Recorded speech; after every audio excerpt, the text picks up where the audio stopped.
la capitale du froid Yakoutsk n'est pas seulement froide.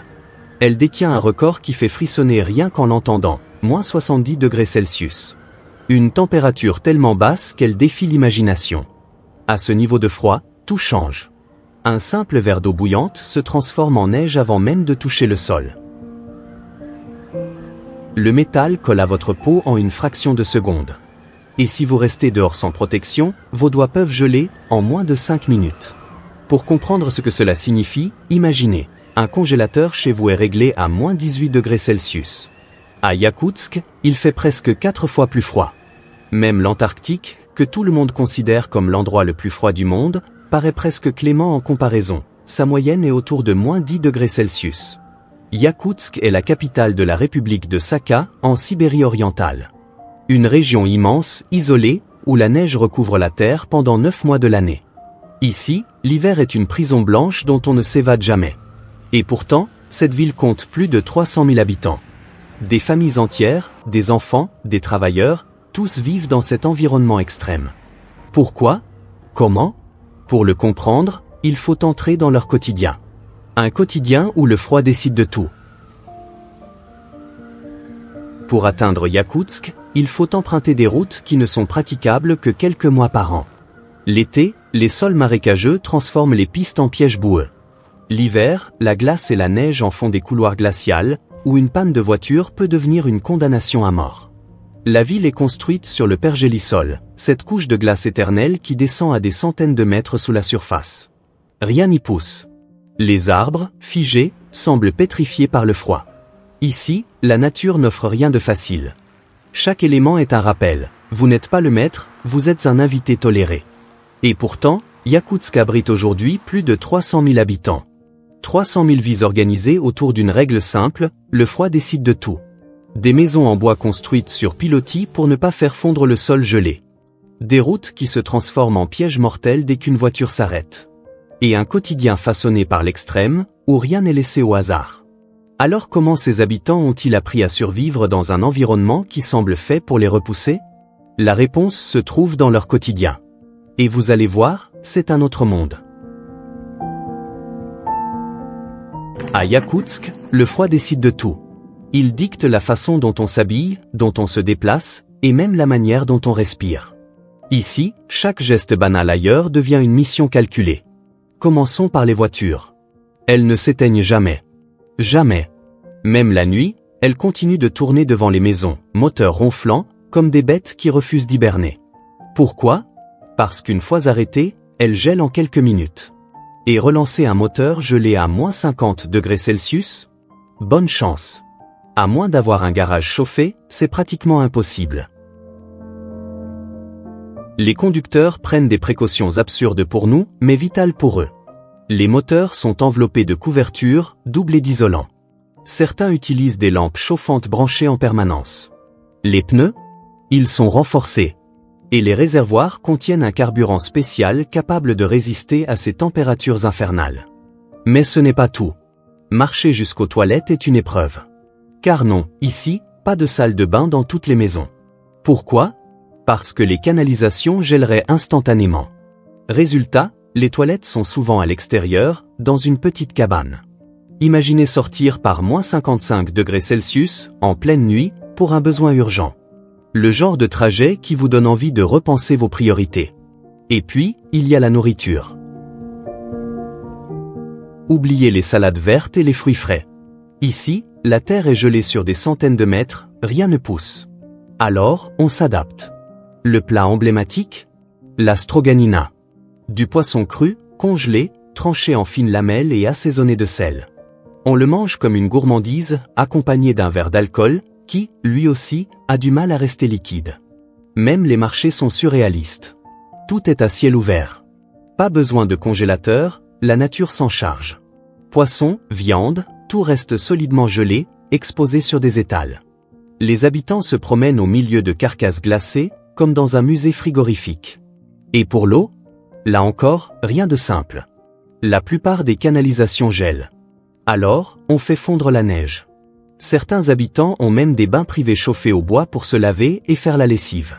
Mais attention, avant de pouvoir se baigner, il faut chauffer la pièce pendant des heures, faire fondre des dizaines de kilos de neige, et maintenir le tout à température.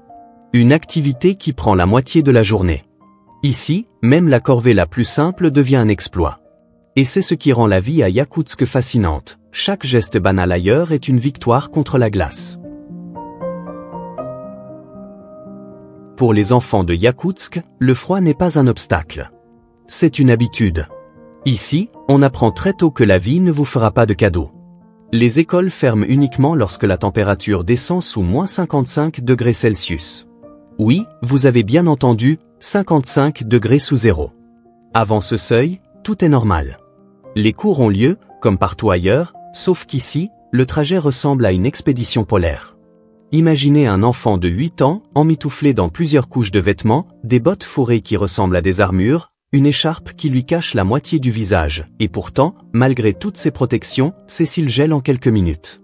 Son souffle devient de petits nuages de glace qui s'accrochent à son bonnet. Et il marche, tête baissée, le visage fouetté par un vent qui ne pardonne rien. Dans la cour de récréation, il n'y a pas de jeu en extérieur par ces températures. Trop dangereux. Le risque de gelure est réel en quelques minutes seulement. Alors, tout se passe à l'intérieur. Et pour eux, c'est normal. Ils ont grandi ainsi. Ce qui est impressionnant, c'est leur capacité d'adaptation.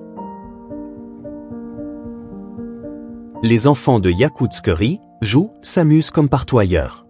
Mais pour eux, enfiler 3 pantalons et 4 couches de pull avant de sortir, ce n'est pas une contrainte, c'est un réflexe. Et quand vient l'été, ces enfants découvrent un autre monde. Pendant 3 mois à peine, le thermomètre grimpe jusqu'à 20 degrés Celsius. La neige disparaît, laissant place à des paysages de forêts et de rivières. Mais cette parenthèse est courte. Très courte. Car à Yakoutsk, l'hiver finit toujours par reprendre ses droits. À Yakoutsk, le danger ne vient pas des hommes, mais du climat. Ici, une simple erreur peut être fatale. Imaginez, votre voiture tombe en panne sur une route déserte, par -50 degrés Celsius.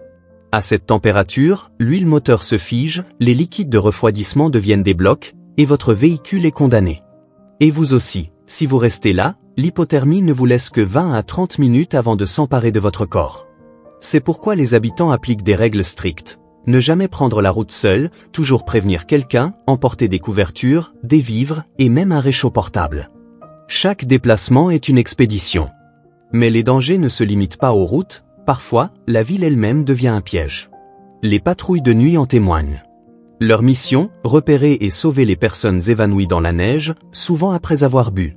Chaque hiver, des drames se répètent. Beaucoup ne survivent pas. Et le froid extrême ne manque pas d'inventivité pour vous compliquer la vie.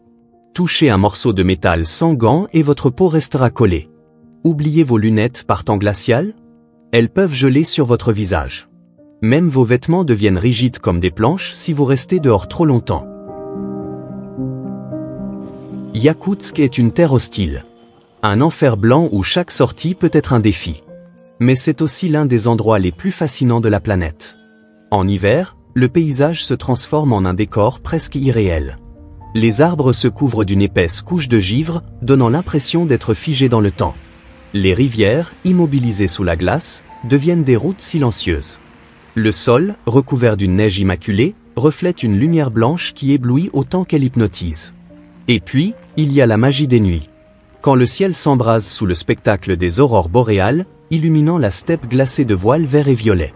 Ces lumières dansantes semblent défier la noirceur de l'hiver et offrent à Yakoutsk une beauté fragile, presque irréelle. Ce n'est pas étonnant que des aventuriers du monde entier viennent jusqu'ici pour affronter l'extrême. Certains veulent simplement ressentir ce froid mythique, d'autres cherchent à poser devant le panneau qui affiche fièrement -50 degrés Celsius, pour immortaliser l'instant. Et bien sûr, tout le monde veut tenter l'expérience virale, lancer un verre d'eau bouillante dans les airs et le voir se transformer en neige instantanément. Mais pour les habitants, cette fascination n'existe pas. Ce que les touristes considèrent comme une expérience unique, eux le vivent chaque jour. Et ils savent qu'au-delà de la beauté, Yakoutsk cache une réalité impitoyable. Yakoutsk n'est pas qu'une ville glacée au bout du monde. Elle est un symbole. Un rappel brutal que, face à la nature, nous ne sommes que des visiteurs fragiles. Ici, l'hiver n'est pas une saison, c'est une loi. Une loi implacable qui ne tolère aucune erreur. Chaque geste du quotidien est calculé. Chaque sortie est un risque. Et chaque jour est une victoire silencieuse sur le froid. Mais cette ville soulève aussi une question. Combien de temps encore pourra-t-elle tenir? Car Yakoutsk repose sur le pergélisol, cette couche de glace éternelle. Si elle venait à fondre, la ville s'effondrerait. Et avec elle, des millions de tonnes de gaz piégés depuis des millénaires se libéreraient dans l'atmosphère, aggravant le réchauffement climatique. Pourtant, malgré cette menace, Yakoutsk continue de vivre. Parce que ses habitants ont appris à s'adapter là où tout semble vouloir les repousser. Ils ont fait du froid un ennemi qu'ils connaissent par cœur, un adversaire qu'ils respectent, mais qu'ils défient chaque jour. Et c'est peut-être la plus grande leçon que Yakoutsk nous enseigne. La force humaine ne réside pas seulement dans la technologie, mais dans la capacité à s'adapter, à résister et à trouver la vie là où elle paraît impossible. Yakoutsk. La ville où l'hiver ne meurt jamais. Un monde où le froid dicte ses lois, mais où l'esprit humain prouve qu'il peut, malgré tout, survivre.